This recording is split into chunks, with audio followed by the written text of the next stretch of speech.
We started from team D. Team D से start करेंगे। Okay, team D, select the question. Question number 4।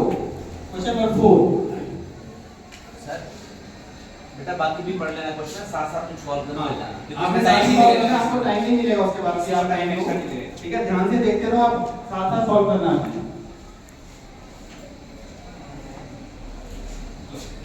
A car starts from rest and acquires a speed of 20 meters per second in 5 minutes with constant acceleration. Find the acceleration produced in the car. एक car विरामावस्था से चलना शुरू करती है, rest से चलती है, ठीक है? और 20 मीटर प्रति सेकंड की चाल जो है वो 5 मिनट में गेन कर लेती है। तो आपने बताना है कि उसमें कितना एक्सेलरेशन या कितना त्वरण पैदा हुआ है।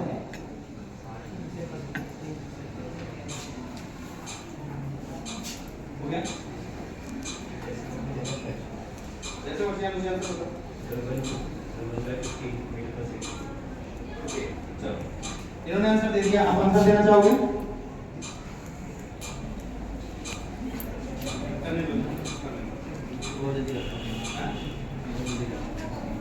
उन्होंने आंसर दे दिया, आपको आंसर कर दो। सभी टीम आंसर निकाल लो।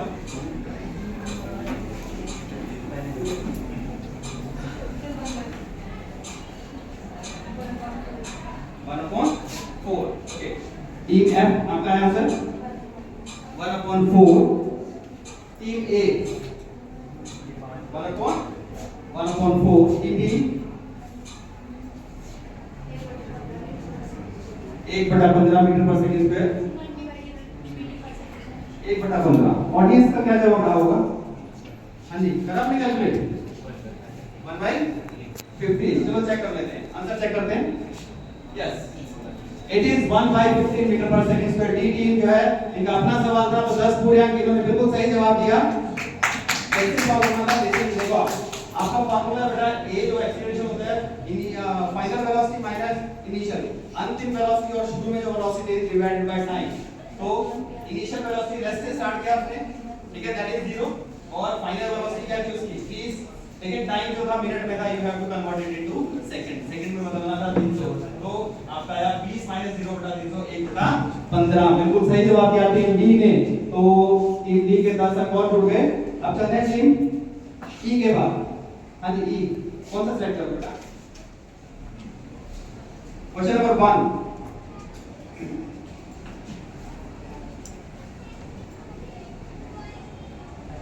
बेंजीन का निरपेक्ष अपवर्तनांक 1.5 है। बेंजीन के सापेक्ष निर्वात का अपवर्तनांक क्या होगा? Absolute refractive index of benzene is 1.5. What will be the refractive index of vacuum with respect to benzene?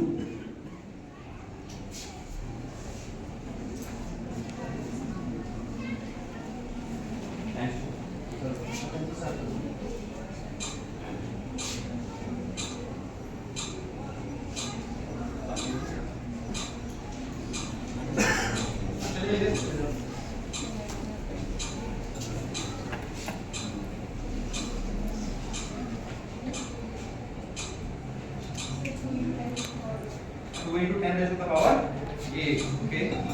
Team F.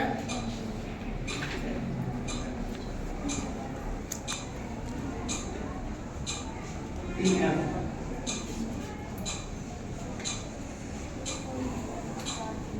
Into 10 raised to the power 8. Team A.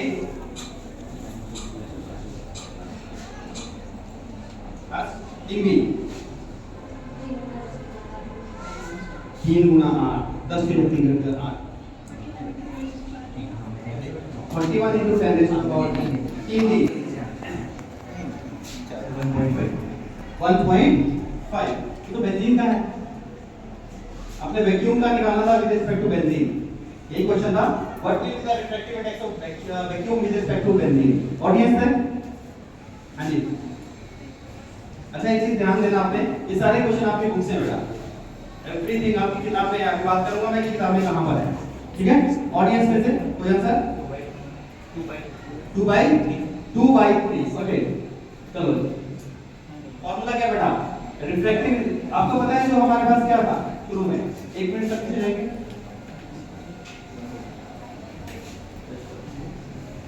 Question number कौन सा था? इसका था? कौन सा था? 1। देखो आपके पास एब्सोल्यूट रिफ्रैक्टिव इंडेक्स क्या होता है? विद रिस्पेक्ट टू एयर या विद रिस्पेक्ट टू वैक्यूम बात करते हैं तो बेंजीन का है 1.5। अब उल्टा निकालना है किसका? आपने एयर का निकालना है या वैक्यूम का निकालना है? बेंजीन के। तो दोनों एक दूसरे के उल्टे होते हैं बेटा। 1/1.5 दैट इज 2/3। बिल्कुल सही जवाब दिया था एक बच्चे ने। हां जी बहुत सारी कॉपी निकलती हो गया। हां बिल्कुल सही आंसर था, दैट इज 2/3। एक बार आंसर निकालेंगे चलो देखा एक बार आंसर निकालो। ये देखो दिस इज सपोज करो दो बेंजीन है एक वैक्यूम है तो benzene with respect to vacuum वो उल्टा होता है vacuum with respect to benzene उसका उल्टा। तो इट इज 1.5 इक्वल टू ये निकालना तो ये उल्टा होगा दैट इज 27 या 2/3 is the right answer.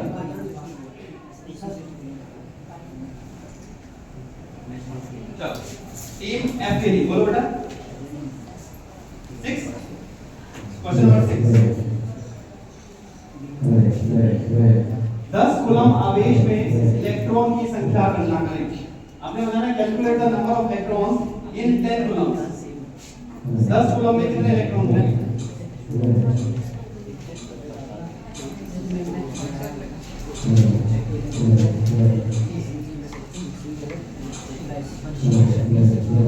Calculate the number of electrons in 10 coulomb of charge.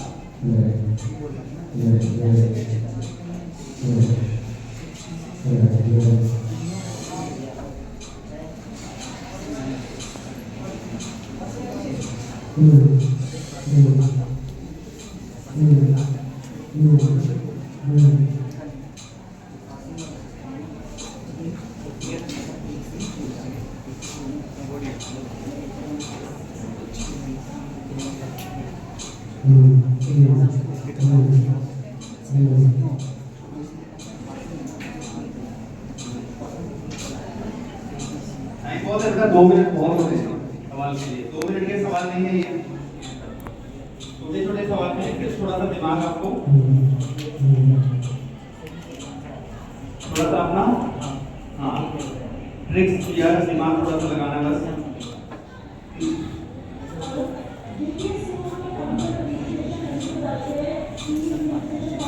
Team F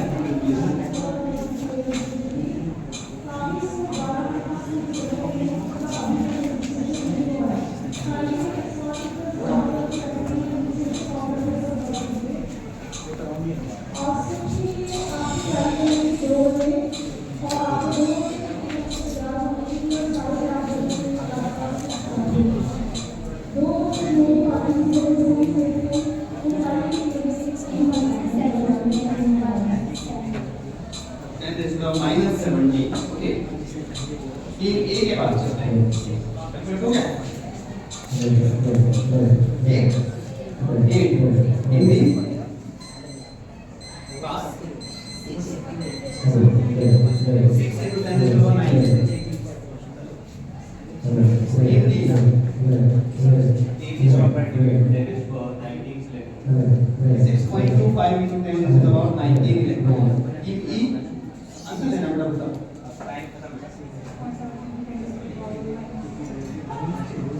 चलो ऑडियंस में से आपने क्या कैलकुलेट हो गया 6.25 into 10 is over 19। चलो चेक करते हैं आंसर क्या है। It is 6.25 into 10 is about 19 electron. कैसे आप बात करेंगे पहले 10 अंक सॉरी 5 बोनस है टीम डी को। बिल्कुल सही जवाब दिया इन्होंने टीम डी ने ठीक 5 bonus marks to team D. How it is calculate देखो बच्चों एक इलेक्ट्रॉन पर इतना चार्ज होता है पता है हमें। एक कूलम जो है वो एक कूलम में कितने एक इलेक्ट्रॉन में कितने कूलम है कितने कूलम निकालना है। तो ये यहां से कितने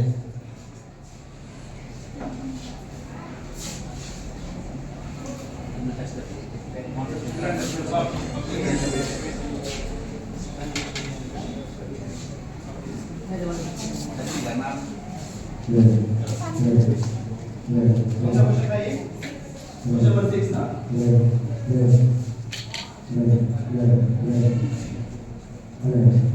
देखो आपके पास कूलम निकालना है तो ये यहाँ से नीचे चला गया ठीक है, तो कैलकुलेट करेंगे इसको। रचना करना 10 कूलम का निकालना है, 1 कूलम कितने इलेक्ट्रॉन हो गए, 10 कूलम निकालने के लिए मल्टीप्लाई कर दो, इसको मल्टीप्लाई करेंगे इसके साथ 6.25 into 10 raised to the power 19 electron. अच्छा कुछ बच्चे जो है वो -19 का आंसर दे रहे थे, -19 नंबर हो सकता है -10 raised to the -19 नंबर किसी चीज का नंबर, जैसे इलेक्ट्रॉन की संख्या, इलेक्ट्रॉन आधा नहीं हो सकता, पॉइंट पे नहीं हो सकता।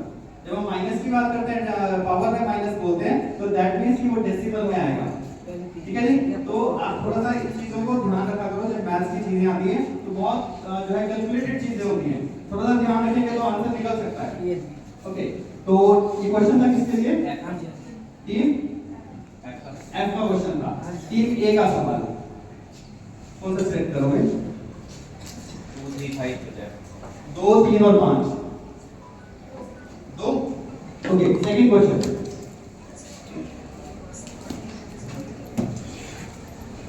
4 ओम प्रतिरोध में प्रत्येक सेकंड 100 जूल ऊष्मा उत्पन्न होती है, ठीक है। 4 ओम का प्रतिरोध है, रेजिस्टेंस है, उसमें हर सेकंड 100 जूल की ऊष्मा निकलती है, गर्मी पैदा होती है 100 जूल की। आपको बताना है कि उसमें से कितना करंट पास हो रहा है। हर सेकंड 100 जूल ऊष्मा उत्पन्न हो रही है 4 ओम के रेजिस्टेंस में से, कितनी विद्युत धारा उसमें से प्रवाहित हो रही है।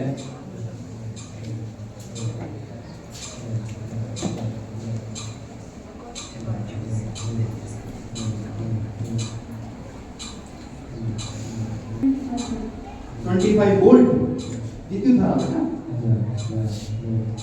चलो कर लो, टाइम है, कैलकुलेट कर लो अभी।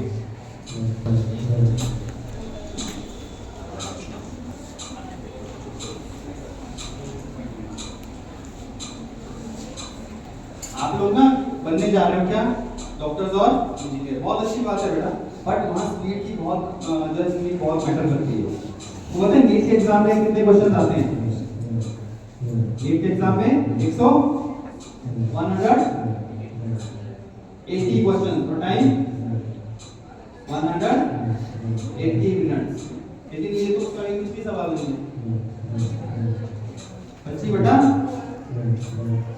25/2 एम्पियर।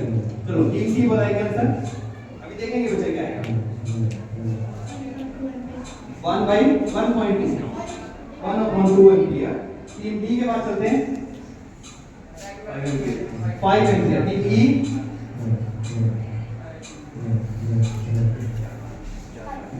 5 एम्पियर। तीसरा सवाल था ये का था, ये का था टीम ए का। ऑडियंस में से कितना करंट पास हुआ, हाँ जी 5 एम्पियर। चलो देखिए कितना आता है, it is 5 ampere is the right answer. फिर टीम डी का सही जवाब था 5 एम्पियर। बेटा 5 एम्पियर कैसे हुआ, देखो ये फॉर्मूला है जूल हीटिंग इफेक्ट, इसको बोलते हैं। हीट जो क्या I square RT, current into resistance into time, तो I स्क्वायर निकालना, करंट निकालना तो H बटा RT हो जाएगा। H कितना था 100 जूल, R कितना था 4 ओम, टाइम कितना था 1 सेकंड। कैलकुलेट करा, I स्क्वायर आ गया 25, I आ गया स्क्वायर रूट निकालो 5। This was the answer. तो 5 एम्पियर बिल्कुल सही जवाब था टीम डी का। तो मैं बात कर रहा था बच्चों नीट एग्जाम की, 180 क्वेश्चन आते हैं, 180 मिनट में करने होते हैं, ठीक है। 4 सब्जेक्ट्स में से 45 होंगे, लेकिन वहां पर एक्यूरेसी एंड स्पीड दो चीजें मैटर करती हैं। One is accuracy and another one is speed. अगर एक्यूरेसी नहीं है तभी रह जाओगे, स्पीड नहीं है तभी रह जाओगे। 180 में से ऐसे बच्चे भी हैं जो 180 में से 180 भी करते हैं and they get the full marks. इस बार पता है आपको क्या हुआ था, कितने बच्चों के 720 में से 720 आए थे, बड़ा हल्ला हुआ था, पता था ना। 67 बचे थे, इसके 720 में, तो वो क्या है सोचो जरा, कितनी स्पीड और कितनी एक्यूरेसी, 100% स्पीड और 100% एक्यूरेसी। तो अगर उसको क्वालिफाई करना है बच्चों, तो ऐसी ही स्पीड चाहिए, ऐसी ही एक्यूरेसी चाहिए। कुछ नहीं है, अभी आप 10th क्लास में हो, 9th में हो, 9th या 10th में हो आप अभी, हमारे पास 2 साल हैं। वो बच्चे कहीं आसमान से टपक कर नहीं आए हैं, इसी धरती पर पैदा हुए, यही पढ़ रहे हैं, तो वो कर सकते हैं, तो हम क्यों नहीं कर सकते? ऐसा जज्बा अपने अंदर पैदा करना है। ओके चलो, अब हमारे पास टीम बी बची है, B and C. Team B select करो बेटा। क्वेश्चन नंबर 3 और 5 है आपके पास। 5 नंबर ये भी रेजिस्टेंस का ही आ गया। 20 ओम प्रतिरोध वाला एक विद्युत लैंप यहाँ देख लेना है, ठीक है। 4 ओम प्रतिरोध वाले एक प्रतिरोध के साथ 6 वोल्ट की बैटरी के साथ श्रेणी क्रम में जुड़ा हुआ है।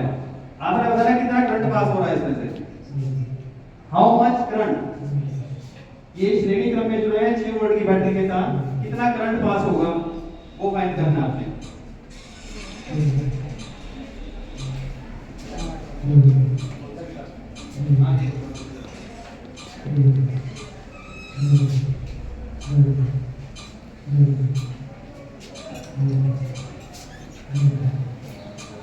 टाइम है आपके पास, बहुत टाइम है, 2 मिनट का सवाल है, 2 मिनट है आपके लिए।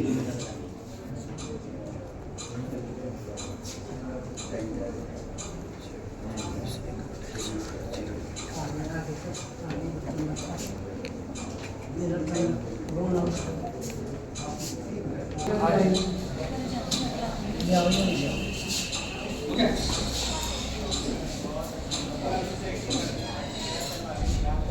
हाँ जी करें, स्टार्ट करें। टीम सी, टीम बी का निकालिए बेटा, निकाल दिया। 2 एम्पीयर करंट, टीम सी 144 एम्पीयर। चलो टीम डी के पास चलते हैं। 1/4.025 है ना, हाँ या 0.25। चलो टीम ई 4 एम्पीयर, टीम एफ चलो टीम ए के पास चलते हैं। ओके बेटा, नहीं हुआ ऑडियंस में से। अच्छा कोई अगर ऐसा लगता है ना कि हम बंद गए हैं, यहाँ पर जा सकते हैं। अगर आपको लगता है ना बच्चों, ऐसा लगता है कि यार कहाँ फंस गए, ऐसा अगर लग रहा है, अगर ऐसा महसूस हो रहा है ना, तो आप जा सकते हो, बांधे हुए नहीं हैं आप जा सकते हो अगर आपको ऐसा लगता है। अभी हमारे 2 राउंड आएंगे, बहुत मजेदार राउंड है, आप देखना, ठीक है। चलो हाँ हो गया, सबका हो गया ना। चलो आंसर देखते हैं क्या है। इट इज 0.25 का 1/4। टीम डी का बिल्कुल सही जवाब है, तो 5 बोनस अंक टीम डी के लिए बात फिर से एक आंसर। देखो वो दोनों जो रेजिस्टेंस थे वो किस में थे, वो सीरीज कॉम्बिनेशन में थे। सीरीज का मतलब कि दोनों का टोटल रेजिस्टेंस हो जाएगा R1 + R2 दैट इज 24 ओम, ठीक है। कितने वोल्ट का करंट पोटेंशियल डिफरेंस था, 6 covalent bond in hexyne. Hexyne molecule है बेटा, उसमें number of covalent bonds calculate करने हैं। हेक्साइन मॉलिक्यूल होता है, फार्मूला लिखा गया है C6H10, number of covalent bond कितने होंगे, ठीक है। सह संयोजक आबंध बोलते हैं उसको, तो कितने हैं वो कैलकुलेट करना है आपने।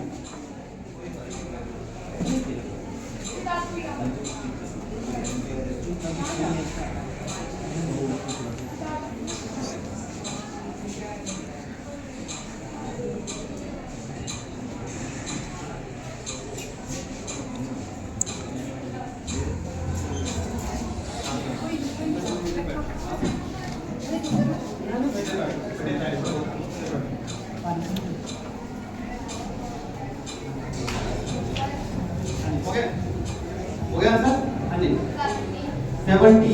ओके आपका हो गया, हाँ जी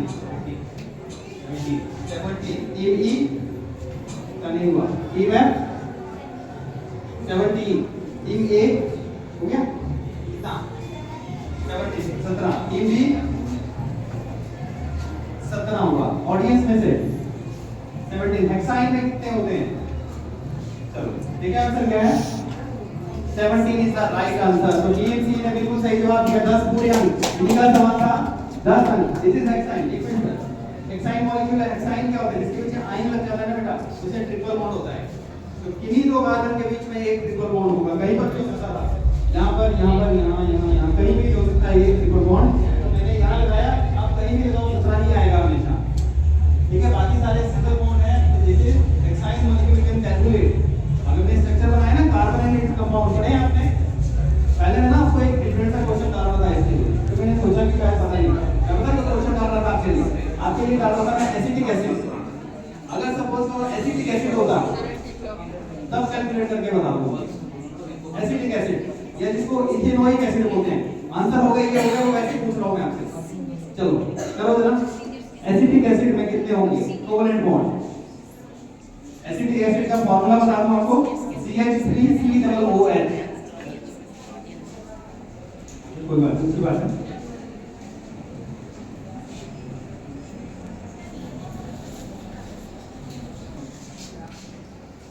लो द रेजिस्टेंस ऑफ ए